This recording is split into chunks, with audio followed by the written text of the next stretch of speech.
খালি উৎসাহিত করবো সামাজিক ব্যবসা করেন, যা ব্যবসা করেন, টাকা পয়সা করেন, অসুবিধা নেই, পাশে একটা সামাজিক ব্যবসা করেন। কি জন্য করবেন? আপনার গ্রাম, আপনার থানা, আপনার উপজেলা, সেখানে মানুষের খাবার পানির যদি অভাব থাকে, আপনি একটা কাজ করবেন যাতে খাবার পানি মানুষে পায়, বিশুদ্ধ পানি পায়, চিকিৎসার সুযোগ পায়। সরকারের উপরে কেন ভরসা করে বসে থাকেন আর তার গালিগালাজ করেন? কিচ্ছু করে না। আপনি কি তার চাইতে কম? সেটাই আমার প্রশ্ন। কি আসে যায়? আমার এলাকার যতটুকু আপনি ইচ্ছা করেন, আপনার গ্রামে করতে পারেন, আপনার উপজেলায় করতে পারেন, আপনার জেলায় করতে, ভিন্ন জেলায়ও করতে পারেন, যেখানে আপনার ব্যবসা আছে, যেখানে আপনি কাজ করেন।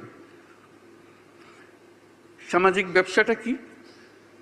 এমন ব্যবসা যে স্বনির্ভরশীল, নিজের টাকায় নিজে চলতে পারে, কিন্তু তার থেকে কোনো মুনাফা আমি চাই না। এটুকু শুধু